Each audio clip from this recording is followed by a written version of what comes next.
Ya, jadi kita sedikit review ya, apa itu kitab Kolose. Jadi kan kitab Kolose itu lebih utamanya sih bicara mengenai tentang Kristus yang al-muhid ya. Ya, mendapatkan tempat utama dalam segala sesuatu sebagai rahasia dan perwujudan Allah. Dia juga kepala, juga unsur penyusun gereja. Dia juga bagian yang ditentukan, hayat atau kehidupan, unsur dasar, juga harapan orang-orang kudus, dan juga sebagai wujud dari segala sesuatu yang positif. Jadi itu pokok dari kitab Kolose. Nah, kalau kita lihat garis besarnya, kita udah baca sampai mana sih? Kan ada 4 poin yang ada pendahuluan. Yang poin 2 itu kan bicara Kristus. Yang utama al-muhid, dia juga sentralitas dan universalitas Allah. Terus yang ketiga itu berbicara mengenai kehidupan dalam kesatuan dengan Kristus. Kehidupannya bagaimana? Nah, kita sudah baca yang A ya, kemarin ya. Damai sejahtera Kristus menjadi juri. Nah, kita akan baca di bagian B, C, D sampai habis ya. Oke, kita baca sesuai dengan urutannya yang sudah ada. Mulai dari pasal 3 ayat 16 satu orang, satu ayat. Tapi kita sama-sama baca poinnya dulu ya, B sama-sama ya. Perkataan Kristus yang berhuni di dalam kita. Amin. Ayat 16. Ini saya dulu ya. Amin. Ayat 16. Ya betul. Hendaklah perkataan Kristus tinggal dengan limpahnya di antara kamu, sehingga kamu dengan segala hikmat mengajar dan menegur seorang akan yang lain, dan sambil menyanyikan mazmur dan puji-pujian dan nyanyian rohani, kamu mengucap syukur kepada Allah dalam hatimu. Dan segala sesuatu yang kamu lakukan dengan perkataan atau perbuatan, lakukanlah semuanya itu dalam nama Tuhan Yesus, sambil mengucap syukur melalui Dia kepada Allah Bapa kita. Perwujudan Kristus dalam hal etika. Hai istri-istri, tunduklah kepada suamimu, sebagaimana seharusnya di dalam Tuhan. Hai suami-suami, kasihilah istrimu dan janganlah berlaku kasar terhadap dia. Hai anak-anak, taatilah orang tuamu dalam segala hal, karena itulah yang berkenan kepada Tuhan. Hai bapak-bapak, janganlah sakiti hati anakmu, supaya jangan tawar hatinya. Ayat 22, hai hamba-hamba, taatilah Tuhanmu yang di dunia ini dalam segala hal. Jangan hanya di hadapan mereka saja untuk menyenangkan mereka, melainkan dengan tulus hati karena takut akan Tuhan. Ayat 23, apapun juga yang kamu perbuat, perbuatlah dengan segenap hatimu, seperti untuk Tuhan dan bukan untuk manusia.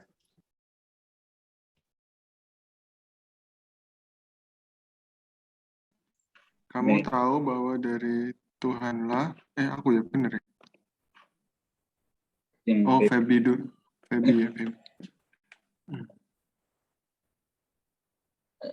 Ada Feby. Layarnya nggak kelihatan, kecilan kali maksudnya. Gak kelihatan yang mana? Kayak sinyal. Oh ya, bisa jadi sinyal hilang semua. Tapi aku kelihatan sih. Aku dulu ya. Oh iya. Kamu tahu bahwa dari Tuhanlah kamu akan menerima warisan yang menjadi upahmu. Kristus adalah Tuhan dan kamu hambanya.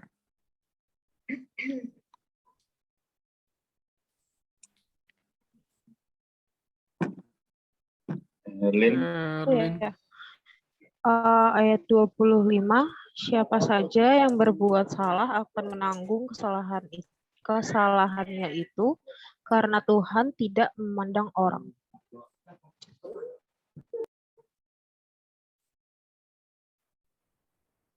Ya, silakan Nel berarti 4 ayat 1 ya. 24. Hai tuan-tuan.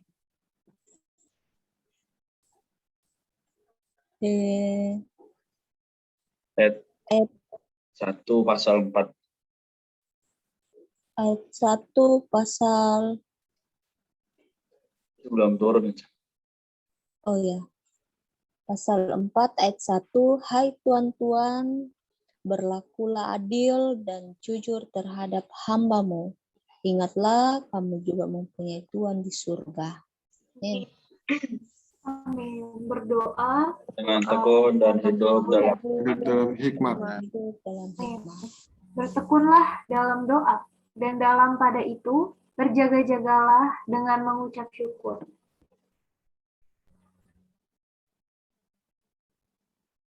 Oke, sorry. Berdoa juga lah untuk kami supaya Allah membuka pintu untuk pemberitaan kami sehingga kami dapat berbicara tentang rahasia Kristus yang karenanya aku dipenjarakan. Dengan demikian, aku dapat menyatakannya sebagaimana seharusnya. Hiduplah dengan penuh hikmat terhadap orang-orang luar, Hendaklah kata-katamu senantiasa penuh kasih, jangan hambar, sehingga kamu tahu bagaimana kamu harus memberi jawab kepada setiap orang. Amin. 4. Penutup. Penutup. Persekutuan Rasul. Semua kabar tentang aku akan diberitahukan kepada kamu oleh Tikhikus, saudara kita yang terkasih, hamba yang setia, dan kawan pelayan dalam Tuhan. Ayat 8, ia kusuruh kepadamu dengan maksud supaya kamu tahu kabar tentang kami dan supaya ia menghibur hatimu. Ayat 9, ia kusuruh bersama-sama dengan Onesimus, saudara seiman kita yang setia dan terkasih, seorang dari antara kamu. Mereka akan memberitahukan kepadamu segala sesuatu yang terjadi di sini.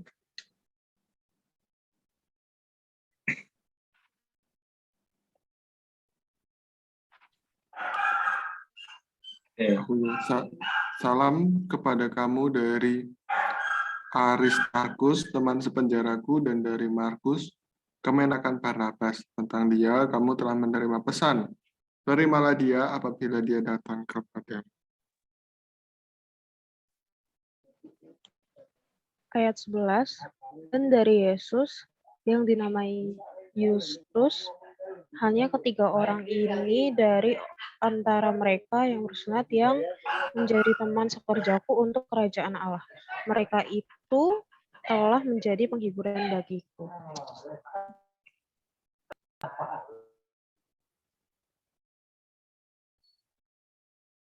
Ada. Ayat 12. Halo. Kanalnya nggak ada ya?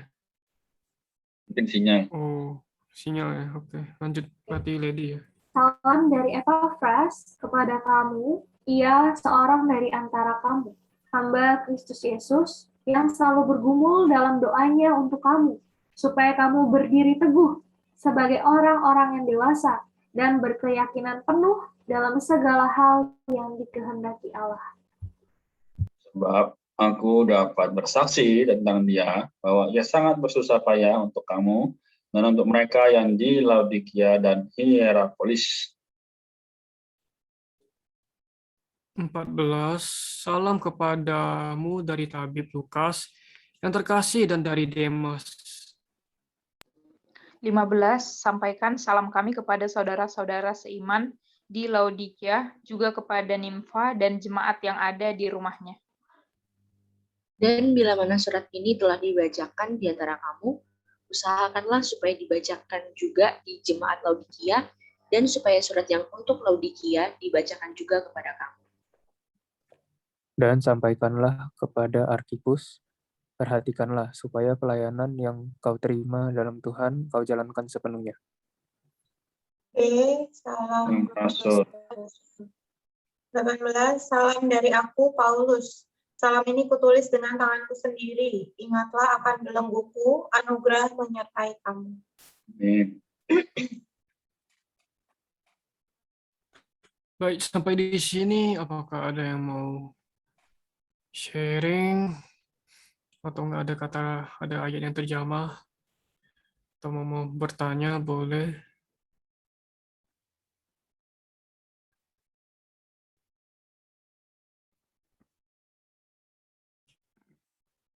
Apakah ada? Aku di ayat 20 kok. Oh ya 20 ya. Oke.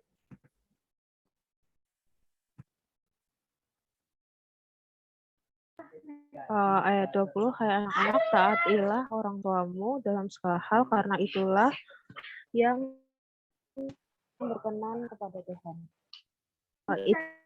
Thank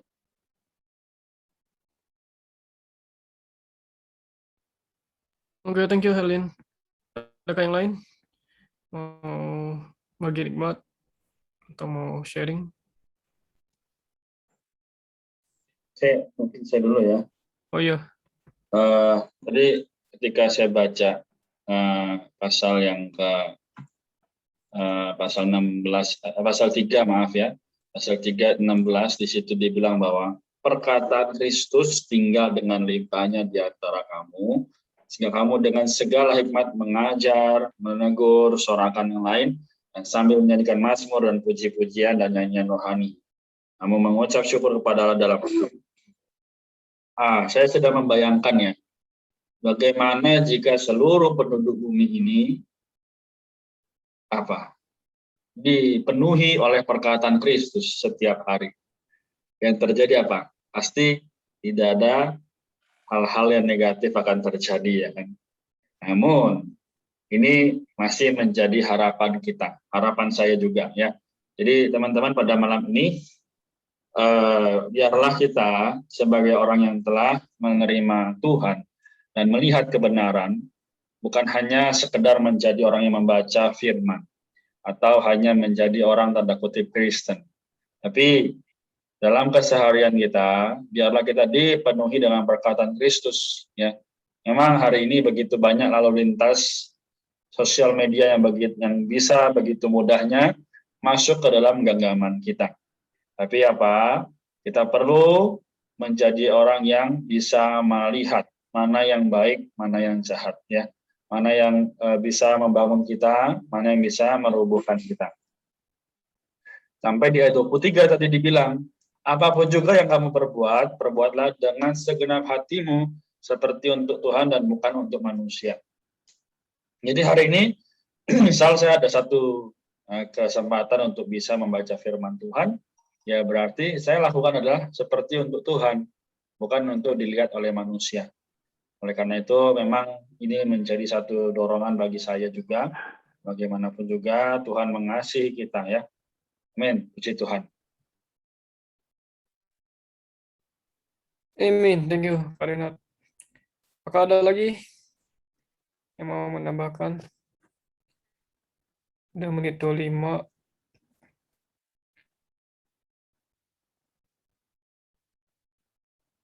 Puji Tuhan, saya menikmati yang Kolose 3 ayat 17. Dan segala sesuatu yang kamu lakukan dengan perkataan atau perbuatan mengucap syukur melalui Dia kepada Allah Bapa kita. Amin, thank you Eva. Apakah ada lagi?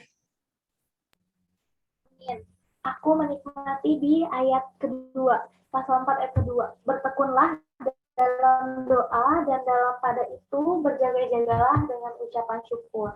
Nah, kata bertekun di sini itu artinya melanjutkan dengan terus-menerus dan dengan sungguh-sungguh. Terus dibilang kalau berjaga-jaga itu adalah waspada dan tidak lengah.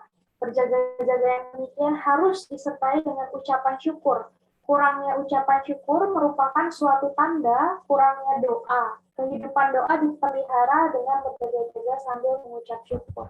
Ya, aku diterangi bahwa penghidupanku haruslah penghidupan yang berdoa, terus berjaga-jaga dengan ucapan syukur. Seringkali dalam menjalani hari-hari itu ketemu masalah, ketemu kesulitan tuh kurang ada ucapan syukur gitu. Nah, karena sebenarnya balik lagi, karena saya tidak berjaga-jaga di dalam doa.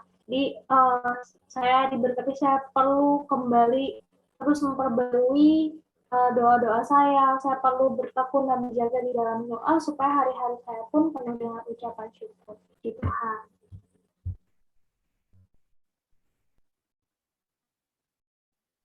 Amin, thank you Lady. Apakah ada lagi? Amin. Aku juga menikmati di ayat 23 sama 24 ya. Ini kayaknya ayatnya familiar ya, harusnya dikatakan perbuatlah apapun yang kau perbuat, perbuatlah dengan segenap hatimu seperti untuk Tuhan dan bukan untuk manusia. Kamu tahu bahwa dari Tuhanlah kamu akan menerima warisan yang menjadi upahmu. Kristus adalah Tuhan dan kamu hambanya. Jadi aku terkesan ya di sini apapun yang kita perbuat ya, kita perlu perbuat dengan segenap hati, tapi bukan untuk manusia ya, bukan untuk dipandang manusia, tapi untuk Allah ya, karena tadi di ayat 24 udah jelas ya, maksudnya posisi kita itu adalah hamba, Kristus adalah Tuhan gitu. Jadi apapun yang kita kerjakan seharusnya kita kerjakan untuk Tuhan kita, yaitu diri Tuhan gitu. Karena upah yang diberikan kepada kita secara kekal kan memang dari Tuhan ya. Dia kan sudah menjanjikan kita satu warisan ya di ayat 24. Ada warisan yang menjadi upah kita gitu. Nah, bagaimana caranya supaya kita bisa melakukan segala sesuatu untuk Tuhan ya, untuk Tuhan aja gitu, bukan untuk manusia. Sebenarnya ada di ayat 16, kita perlu belajar menyimpan perkataan Kristus itu dengan limpah di dalam diri kita gitu. Katanya kita menyimpan perkataan Kristus ya, sebenarnya perkataan inilah yang memimpin kita untuk melakukan segala sesuatu itu adalah untuk Tuhan ya. Sebenarnya kalau misalnya kita melakukan segala sesuatu untuk Tuhan, pasti manusia juga pasti lihat gitu, dan mereka juga pasti akan melihat kesaksian gitu dari kita. Jadi aku di sini juga benar-benar terdorong, Tuhan semoga pelayananku, apapun yang aku lakukan dalam kehidupan sehari-hari itu bukan untuk dipandang manusia gitu, tapi untuk diri Tuhan gitu. Jadi kayak bukan kayak hatiku tuh harus pure gitu, cuman untuk Tuhan aja. Amin.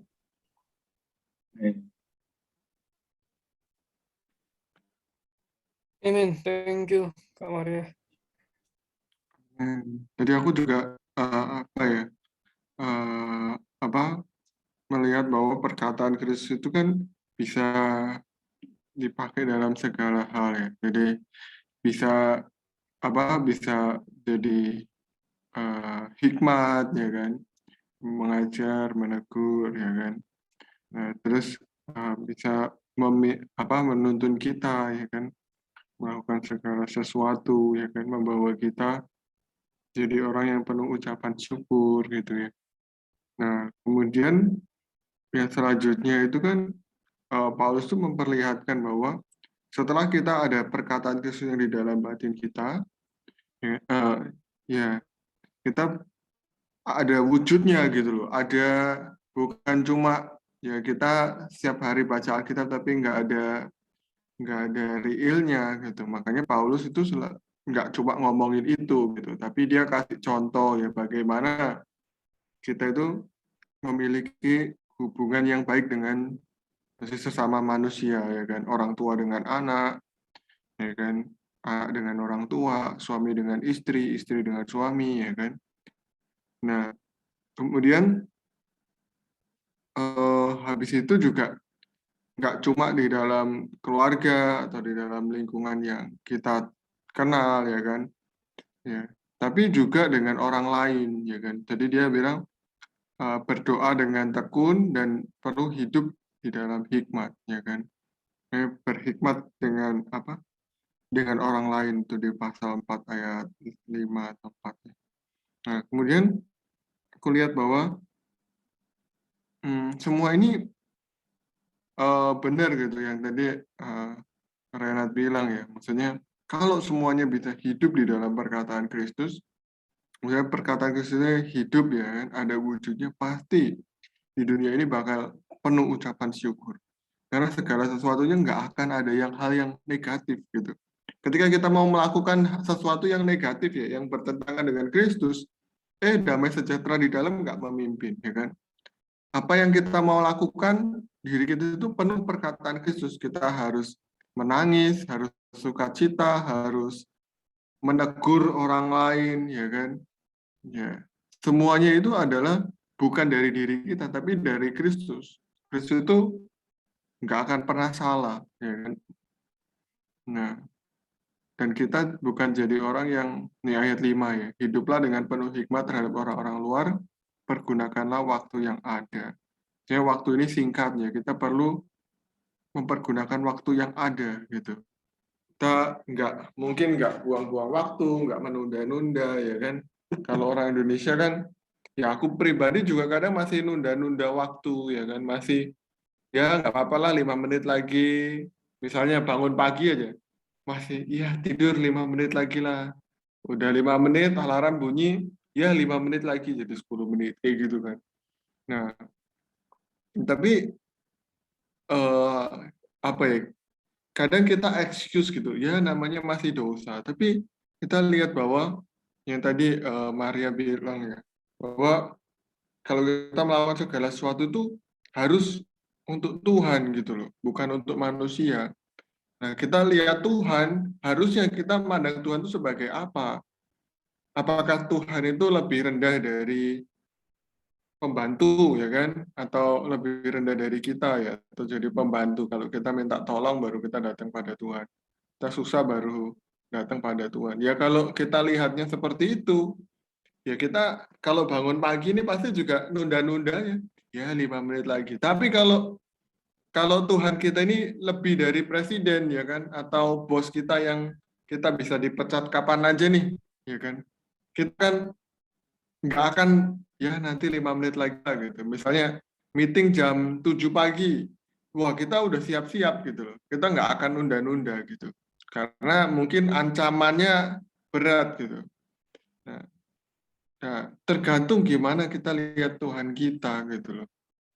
Makanya hari ini ya aku diterangi bahwa iya Tuhan, aku perlu dirimu. Tuhan ini kan perlu menjadi segala sesuatu di kitab Kolose ya kan.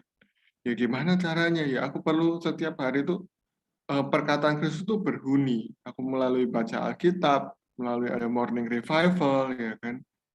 Makin banyak perkataan Kristus, aku makin mengenal siapa itu Kristus. Dan makin aku mengenal Kristus itu bagaimana, aku membiarkan dia hidup, ya akhirnya ya segala sesuatu hubungan aku dengan manusia, hubungan aku dengan orang lain, itu akan oke gitu loh. Ya, bahkan mungkin ya, saya nggak tahu, mungkin terhadap lingkungan juga sama, kita nggak akan buang sampah sembarangan, ya kan? Nggak akan ngotorin sungai, mungkin ya, saya nggak tahu, mungkin bahkan sampai sana. Ya, karena itu perlu, karena kita tahu ya kan, masih di dunia ini masih susah ya kan, kita masih lemah, ya kita perlu banyak berdoa. Amin, puji Tuhan. Amin. Ya betul ya, dikatakan Sam sudah cukup menyimpulkannya. Dari apa namanya, kita kan ada di dalam poin ketiga ya, mengenai kehidupan dalam kesatuan dengan Kristus. Nah, jadi pertama-tama ya perlu membiarkan damai sejahtera Kristus yang memerintah dalam hati kita, menjadi juri dalam hati kita. Jadi Kristus menjadi damai sejahtera bukan hanya mendamaikan kita dengan Allah, tetapi juga mendamaikan kita, ya enggak cuma vertikal, tetapi juga mendamaikan secara horizontal, mendamaikan kita dengan saudara-saudara yang lain. Ya kalau kita menempuh hidup demikian, maka kita itu ya ada di dalam satu tubuh. Kalau kita ada di dalam satu tubuh, barulah ada perkataan Kristus. Kalau kita tinggal dalam perpecahan, ya nggak ada damai sejahtera, yang nggak ada perkataan Kristus. Puji Tuhan kalau kita tinggal membiarkan Kristus, damai sejahtera Kristus menjadi juri, maka kita akan satu dengan saudara-saudara yang lain. Karena dengan di ayat 14 dia bilang di atas semuanya itu kenakanlah kasih, bla bla bla. Ya pokoknya bicara mengenai kesatuan di dalam tubuh. Nah, ketika kita bersatu, barulah ada perkataan Kristus. Nah, perkataan Kristus itu bukan mengacu kepada ya zaman dulu itu ya melalui nabi-nabi. Sekarang zamannya sudah berbeda. Kalau kita baca di Ibrani pasal 1, kan zaman dahulu itu Allah berulang kali dengan berbagai cara berbicara kepada nenek moyang kita dengan perantara nabi. Tapi kalau zaman ini ya berbicara kepada kita dengan perantara anaknya yang setelah ia tetapkan sebagai ahli waris. Nah, jadi hari ini Allah berbicara melalui putranya Kristus. Hari ini Kristus gak hanya kepala, tapi juga adalah tubuh. Jadi di dalam tubuhlah ada perkataan Kristus, termasuk perkataan rasul, termasuk perkataan jemaat di dalam kehidupan gereja, dalam keesaan kesatuan. Ya, di situ ada perkataan Kristus yang bisa mengajar, menegur kita. Terus juga ada nyanyian, mazmur, pujian gitu. Jadi ya terhadap perkataan Kristus ya ada di anak Alkitab melalui orang-orang. Ya kita perlu, sikap kita adalah perlu membiarkan perkataan Kristus tinggal dengan limpahnya di antara kita. Artinya di sini kalau kita baca catatan kaki kan bicara mengenai berhuni ya, menjadi tuan rumah di dalam kita. Kita perlu memberi ruang kepada perkataan Kristus meluas di dalam batin kita. Sehingga ya dalam kehidupan sehari-hari kita ada perwujudan Kristus dalam etika. Kan dia ada yang sharing ya mengenai apa yang kita perbuat ya perbuat seperti untuk Tuhan bukan untuk manusia. Entah peran kita istri, suami, anak-anak, bapak-bapak, hamba-hamba ya semuanya adalah untuk Kristus. Karena kita sudah didamaikan. Karena kita juga punya perkataan Kristus. Akhirnya dalam melakukan apapun ya kita melakukannya punya kebajikan gitu. Nggak tidak lupa lagi satu poin kita perlu berdoa ya. Dan berjaga-jaga dengan mengucap syukur. Itu kembali diterangi sih aku sih kurang berdoa juga kurang ya mengucap syukur sih. Karena kurang berdoa, kurang mengucap syukur ya akhirnya ya nggak ada hikmat, waktu juga sia-sia gitu. Perkataan juga nggak ada kasih karunia ya, nggak ada anugerah, hambar ya. Ini kembali mengingatkan aku bahwa aku perlu bertekun dalam doa. Juga terus mengucap syukur. Ya kalau kita bertekun doa terus berjaga-jaga dengan mengucap syukur, ya otomatis kita ya punya secara spontan ya kita itu hidup penuh hikmat. Waktunya nggak terbuang sia-sia dalam sepanjang hari. Terus juga perkataan kita itu secara spontan ya akan penuh anugerah. Itu nggak hambar, penuh kasih karunia. Akhirnya kita punya persekutuan dengan satu dengan lain dengan di dalam kasih. Seperti yang di sini kita lihat betapa Paulus itu punya persekutuan dengan gereja di Kolose. Jadi ya kita sampai di sini ya. Sorry waktu terlewat. Mungkin ada yang mau tutup dalam doa? Adakah yang mau